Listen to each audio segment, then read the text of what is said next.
dernièrement, on a reçu un super beau cadeau de Karine, Thierry et Carla qui sont venus passer une super semaine avec nous autres cet été sur le bateau. Puis, en faisant du ménage chez eux, ils avaient toute la collection de C'était une fois la vie. Puis, ils l'avaient en BD. C'est des vieux livres, mais c'est des classiques. C'est riche de pédagogie ludique, facile de comprendre pour les enfants. Ça fait que je l'ai mis sur la table. Et puis, à ma belle surprise, c'est ce que Mathieu, dans son temps libre, il est allé piocher sur un des 3 livres. Puis, il le regarde avec curiosité. Là, je viens juste de le distraire, ça fait que ça le distrait. Mais il était là, il est en train de garder le livre par curiosité. Donc voilà, une belle petite stratégie spontanée qui leur permet de découvrir à leur propre moment des sujets et des apprentissages. Voilà.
Que faire pour poursuivre l'éducation des enfants lorsque pour la première fois, ils ne font pas leur rentrée à l'école? Dans cet épisode, nous vous faisons découvrir quelques-unes des activités pédagogiques réalisées en ce début de voyage. Nous avons beau faire confiance à la vie, penser que les voyages forment la jeunesse, nous ne voulons pas pour autant que Mathieu et Océane passent à côté de leur scolarité et de leurs apprentissages. Bon, aujourd'hui on va à Poly. L'anse de Poly est une ancienne poudrière qui est un site classé, c'est vraiment joli. Donc on s'est dit qu'y arriver en bateau c'était quand même sympa. C'est une anse qui est très très belle derrière le principal cap des Pyrénées-Orientales qui est le cap Béar. Direction Poly.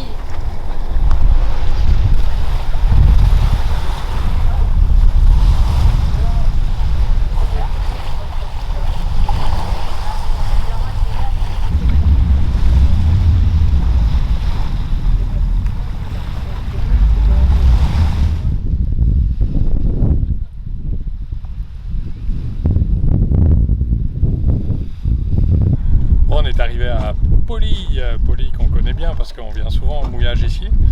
Mais la particularité de Poly, c'est qu'il y a une belle anse qu'on voit là qui est dans le soleil, par là-bas. Et dans cette anse, il y a une ancienne poudrerie avec un parc de 17 hectares apparemment. Ils refont aussi des barques catalanes, c'est un chantier de rénovation de barques catalanes. Donc bon, on n'a jamais eu l'occasion d'y aller, donc on s'est dit que ça pouvait être une bonne petite sortie avec les enfants, tout en vous faisant découvrir aussi les Pyrénées-Orientales. Voilà.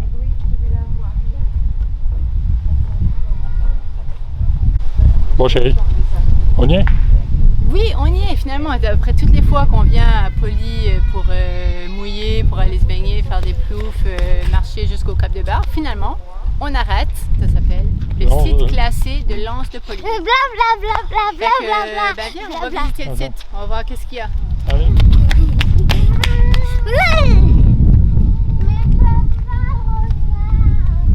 Bon, ça c'est une ancienne vigie. Vigie qui veut dire... Ah oui. On n'a pas le droit d'y aller, Malheureusement. c'est dommage. On est quand même chanceux, chérie, de pouvoir arriver là en bateau. Ah C'est quand même spécial de voir notre bateau juste au large. absolument. Ouais, il y en a On qui est seul paieraient bateau. beaucoup d'argent pour ça. Tu sais ce qu'il y a écrit, maman? Ça nous permet d'accéder à ce lycée. Tu sais ce qu'il y a écrit? Allez, viens si tu veux savoir. J'arrive. Nous devons bien avouer que les visites de site, c'est super. Mais si elles ne sont pas préparées correctement, il n'est pas toujours facile de garder les enfants intéressés. Et de ce côté-là, nous avons encore pas mal de progrès à faire. Est-ce que tu sais ça servait pour quoi ça?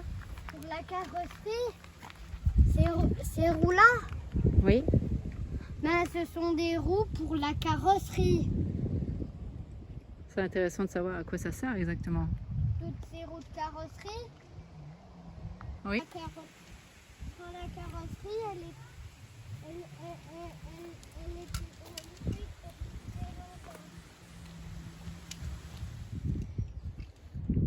Pour faire des explosifs. Non, ça c'est une cheminée. Une cheminée, c'est quoi? C'est là où on évacue. Là où ça chauffe, ça brûle. Et ça part où alors? That way. Là. De marquer quoi? Ah. Colis. Alors, il y a le 58, il y a le 56. C'est pas amusant.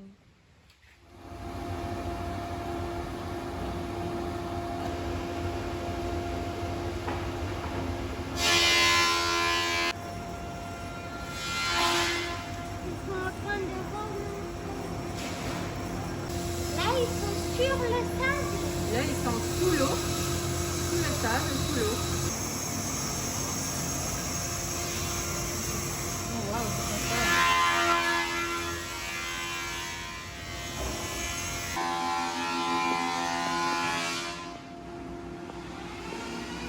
Un petit pont d'Avignon. Un petit pont d'Avignon.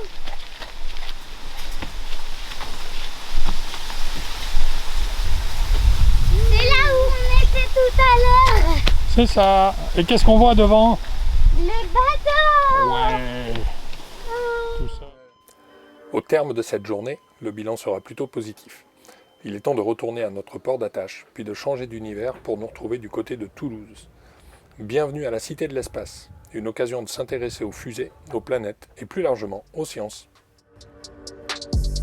Waouh, on est arrivé sur le site et ça a l'air génial. La vraie fusée. Un super beau site. Le village est dans l'espace. C'est plutôt des fusées marins.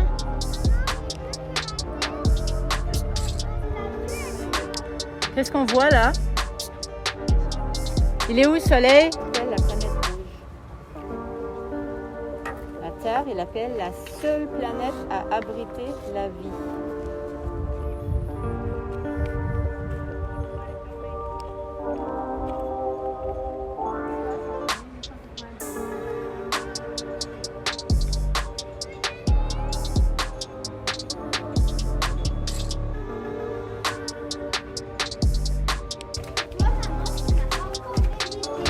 Non.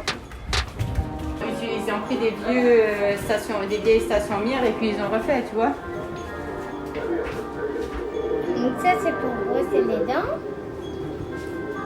Ça c'est pour manger.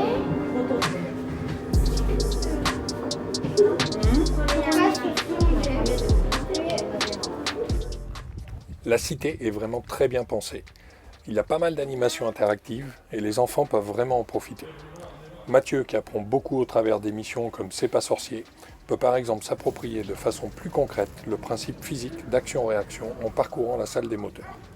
Mais c'est aussi l'occasion de parler des satellites qui nous sont si précieux dans nos navigations, que ce soit pour communiquer ou pour nous positionner sur une carte. Moteur Viking.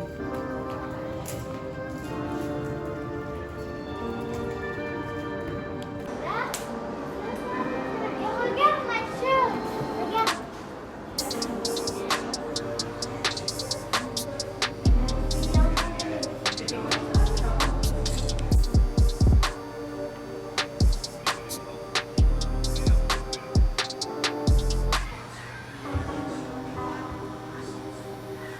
Moi j'ai gagné. Enfin, Quant aux météorites, elles nous permettent de faire un bond dans le passé et de faire le lien avec notre prochain lieu de visite. Direction Tautavel, près de Perpignan, pour découvrir le musée de la préhistoire et l'histoire de ces premiers hommes en Europe.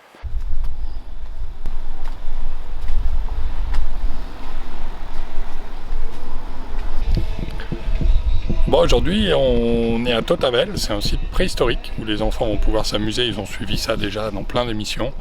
Et c'est là qu'ils ont découvert l'homme le plus ancien en Europe. Donc, Ah oui. Il y a la cadavre et la voiture.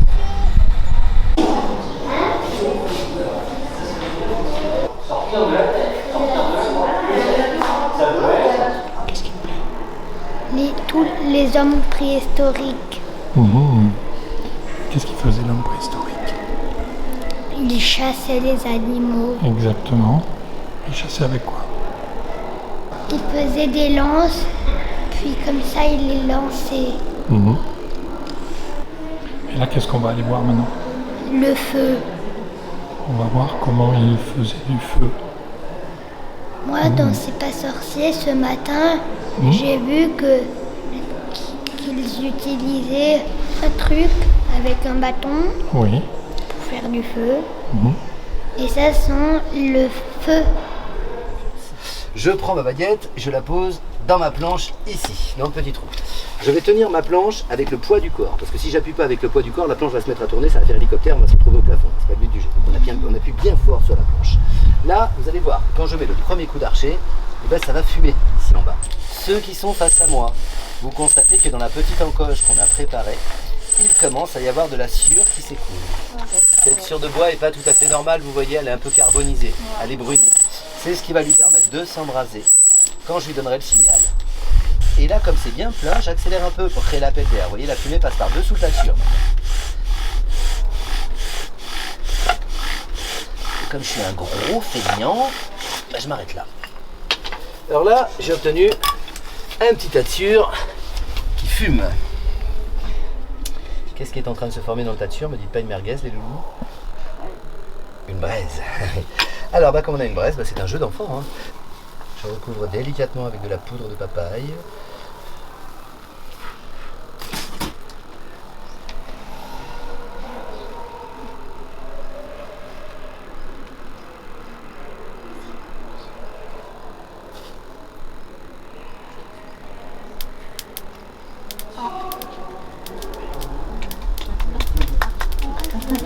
Voilà, donc vous avez vu que rapidement, avec juste 2 morceaux de bois, bah, qu'on était aussi capable d'allumer du feu. Alors... Qu'est-ce que vous faites, les filles? J'essaie de tester l'ours. Moi, j'essaie de copier là-bas, il y a une photo là. Image d'ours. Ouais, c'est quoi là? C'est un jeu de piste que vous faites? C'est quoi? Un jeu de piste? Ouais. Et nous avons beau être à Tautavel, il y a quand même un clin d'œil aux Indiens d'Amérique. Pas mal, non? Mais l'éducation des enfants, ce n'est pas seulement des visites. Il n'est pas toujours facile de conserver un cadre rigide de travail, mais chaque jour, nous essayons de proposer des activités scolaires et créatives dans lesquelles Mathieu et Océane peuvent apprendre tout en jouant. Adapte l'architecture. Dedans, ici. Et après, avec Mathieu, on avait une idée, c'était on mettait une couverture. Que la caserne est bien réussite et que ma soeur, elle a fait du bon boulot pour construire la caserne. Mais c'est quoi les particularités de la caserne que tu trouves intéressantes, pratiques, utiles? Ben, la sonnette, Ouais. Elle est cruciale elle est spéciale pour alerter. alerter les secours. Et Pour voilà. Boum. Caserne. 5 plus 6. Samedi dernier, mon père, ma petite sœur et moi, nous sommes allés à à écrire Pigna. P-I-N. Pigna.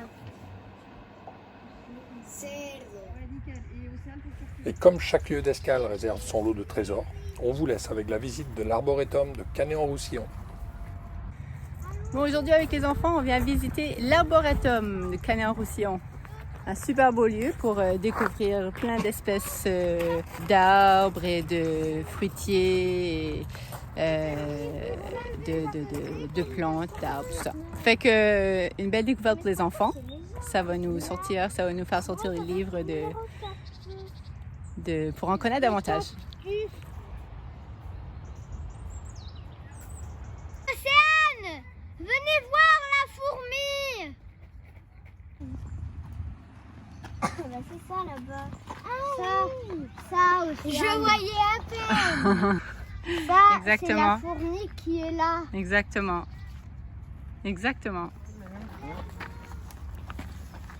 Regardez voir si vous pouvez caresser. Là, vous pouvez très bien les caresser. Ça chatouille un petit peu, mais ça ne pique pas. Quelqu'un veut essayer? Oui, c'est tout doux. Hein. Ça chatouille un petit peu. Hein. Je voudrais bien dans ma chambre. Ondulation. Non, les deux aussi. C'est nous, on l'a trouvé. Il y en a d'autres. Non, au début, c'était pas nous. Non, c'est un visage. Les feuilles d'automne.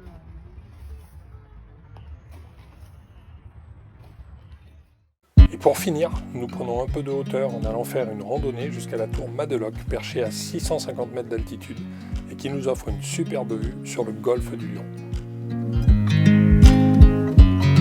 I watch you as you drive. Do you know I'm looking? And I can't help but smile. Do you know how much I love you? You put my favorite song on. I put my feet up, and we just sing along. And I can't help but feeling, just loving this moment. Can we stay here forever? I'm loving this moment. Can we stay here together? If I could stop the time, don't you know that I would? 'Cause I'm just loving this moment. Can we stay here forever? Bon, on vous retrouve sur le pont du bateau suite à cette vidéo, pour vous en dire un tout petit peu plus quand même sur depuis qu'on a tourné cette vidéo, ce que l'on a pris comme option. C'est vrai qu'au niveau de l'éducation, on a deux enfants qui sont vraiment différents et qui ont deux manières différentes d'apprendre complètement. Océane qui était beaucoup plus scolaire, Mathieu, c'était beaucoup plus compliqué. Donc quand on a commencé à réfléchir à cet enjeu de l'éducation qui est un vrai sujet de discussion pour nous et qui le reste et qui est souvent même source de frustration et de discussions animées. Ouais, c'est sûr. Au début, on s'est retrouvé avec trois options finalement. Il y avait trois grandes options. Il y avait aller avec le CNED. Donc le CNED, c'est l'éducation à distance avec un programme réglementé, avec des échéances, un accompagnement. Donc c'est super dans certains contextes. Mais à notre goût, c'était un peu trop réglementé et trop structuré. Donc avec beaucoup d'exigences à répondre et avec un rythme qu'on semblait un peu trop contraignant pour nous. Donc, il y avait une deuxième option qui est aller avec différents programmes, différentes pédagogies, que ce soit Montessori ou autre. Mais encore une fois, on sentait que ça demandait vraiment un gros investissement de notre part pour vraiment s'approprier du programme et être capable de bien le mettre en œuvre. Et essayer d'être créatif aussi dans les outils qu'on allait développer. Oui, tout à fait. Et la troisième option qui nous paraissait vraiment beaucoup plus attrayante pour nous, c'était le unschooling. Unschooling, à l'intérieur de ça, unschooling, ça correspond à l'apprentissage autonome. Donc, c'est mettre l'enfant au cœur de son apprentissage et laisser l'enfant être le guide dans ses apprentissages et en tant que parent, être là comme un accompagnateur à son apprentissage. Mais même à l'intérieur des familles qui font du unschooling, il y a énormément de différences. Il faut que tu t'apprennes à te connaître toi en tant que personne, en tant que parent, en tant que comment est-ce que tu veux t'investir aussi dans ce rôle-là. Et il y a aussi prendre le temps de vraiment bien connaître ses enfants. Donc ça a été la première étape pour nous. C'est apprendre à prendre le temps d'observer les enfants et apprendre à connaître notre style, notre mode aussi de temps d'investissement et d'intérêt pour l'accompagnement des enfants. On a un peu tâtonné sur les trois, ça n'a pas été facile, mais on On ne sait pas encore quelle est la meilleure option. Par contre, on en est arrivé à se dire qu'il nous fallait quand même un cadre un peu plus structuré. Parce que sinon ça générait trop de frustration pour nous. Déjà l'impression de ne pas en donner assez ou d'avoir des enfants qui ne sont pas suffisamment justement cadrés dans leur journée, un peu trop dilettantes ou un peu en vacances. Donc on est revenu à un cadre un peu plus structuré où tous les matins alors on travaille différemment. Hein. Toi tu t'occupes plus de Mathieu, moi je m'occupe plus d'Océane. Ouais, et ça demandait énormément de lâcher prise. Et ça, je pense que c'est vraiment un processus continuel. C'est quelque chose qu'on cherche à faire, on cherche à pas toujours être dans le cadre et suivre vraiment plus le rythme de l'enfant. Mais c'est souvent plus facilement dit que fait. Et ça a été aussi un facteur important à prendre en considération. Ouais, donc pour se rassurer, on a mis un cadre un peu plus structuré. Donc moi, par exemple, avec Océane, on s'est posé, puis on s'est fait un programme sur la semaine. On s'est dit, voilà, si on doit travailler pendant 1 heure ou 1h30 tous les matins, qu'est-ce qu'on fait le lundi? Et il faut qu'on fasse à chaque fois 3 sortes de choses ou 3 matières. Donc, qu'est-ce qu'on fait le mardi, qu'est-ce qu'on fait le mercredi, etc. Et on alterne entre des mathématiques, du français, des sciences, de l'histoire géo, des activités de créativité, tout un tas de choses comme ça. Et finalement, on a des cahiers, des cahiers qui reprennent un peu le programme du CE1, puisque Océane est en CE1. Et on joue sur 2 cahiers comme ça qui sont complémentaires, ce qui permet de pouvoir faire les révisions. Et bon, Océane, comme elle est assez scolaire, elle est assez assidue et elle le fait plutôt pas trop mal. Elle met pas trop de frein à ça. Elle arrive quand même à s'engager. Il faut toujours essayer de le prendre sous la forme du jeu un peu en la challengeant. Mais bon, globalement, elle le fait plutôt bien. Oui, puis on utilise beaucoup de jeux autour de ça, de jeux pédagogiques, ludiques autour de ça. Avec Mathieu, il fallait vraiment quand même rester sur un mode un peu apprentissage autonome, c'est-à-dire que moi, j'ai choisi d'utiliser l'approche par projet. Mathieu est très intéressé, très passionné par des sujets très spécifiques et qui peuvent évoluer et changer dans le temps, mais c'est divers et varié, ça touche de l'histoire, ça touche la géographie, ça touche plein de sujets. Et j'arrivais pas à le faire rentrer dans les cadres de français, mathématiques. Et justement, c'est ce qu'on voulait faire, si on voulait sortir de ces cadres-là. Donc, on a décidé d'avoir une approche un peu plus par projet, à partir duquel on va faire des recherches. Donc on apprend à utiliser le clavier, les moteurs de recherche, aller chercher des dates, des informations, on imprime des photos, des images, on construit sous forme d'une page imagée des thématiques. Ça peut être sur des dinosaures, ça peut être sur le Titanic, ça peut être sur différents sujets. Et ça le motive vraiment. Et au travers de ça, on arrive à intégrer de l'écriture, de la lecture, de l'histoire, différents sujets, découverte du monde, tout ça. Et c'est super intéressant. Les langues l'intéressent beaucoup. Donc on utilise aussi, les tablettes vont être plus un complément d'outils pédagogiques à partir duquel ils pourront creuser certains sujets dans des temps un petit peu plus libres. Donc c'est deux approches différentes qu'on a choisies parce que nos enfants étaient différents. Le temps aussi qu'on a consacré dans la journée peut être différent. Parce qu'on travaille aussi, hein. Donc on a aussi notre propre temps de travail à donner et puis ça fluctue évidemment aussi en fonction des périodes. Donc voilà, on essaie de trouver l'équilibre, mais on vous tiendra au courant de comment ça évolue. C'est ça. Mais globalement, je pense que là, pour l'instant, sur ce qu'on a testé dernièrement, c'est plutôt pertinent, ça se passe plutôt bien. Pour eux et pour nous. Ouais, les enfants prennent pas ça comme une contrainte et puis pour nous, ça nous va bien aussi. Et c'est vraiment ce qu'on a envie d'inculquer, c'est cette curiosité, débrouillardise et envie d'aller jusqu'au bout des projets. Donc ça, c'est un peu les fondamentaux qu'on essaie d'instaurer chez eux pour que l'apprentissage, que ça soit pas uniquement dans un livre ou dans un cahier ou sur une fiche, mais que ça soit toute la curiosité qu'ils peuvent retrouver autour d'eux. Donc c'est un peu ce qu'on essaie d'inculquer comme valeur et puis ça risque certainement, ça va très certainement évoluer, Mais voilà où on en est rendu aujourd'hui. Ça évoluera certainement. Mm. Et voilà, donc à bientôt. Et puis au plaisir de vous retrouver pour une prochaine vidéo. Si vous aimez cette vidéo, n'hésitez pas à liker, commenter et mettre des pouces bleus. Et partagez autour de vous. Et vous pouvez aussi nous suivre en vous abonnant à notre chaîne YouTube et également en nous suivant sur les réseaux sociaux Facebook, Instagram ou notre blog worldtouradventures.com. Vous pouvez aussi nous soutenir au travers de notre plateforme Patreon. Ça vous permettra de vibrer encore plus avec nous. Nous partagerons toujours des petits bonus, des thématiques qui nous sont chères sur notre voyage et notre projet. Et puis peut-être pour les plus chanceux, vous pourrez venir naviguer avec nous et ce sera un grand plaisir de vous recevoir à bord. Parce que nous, on aime partager. Alors, au plaisir de vous compter parmi nos fidèles équipiers. Et voilà! À bientôt! À bientôt!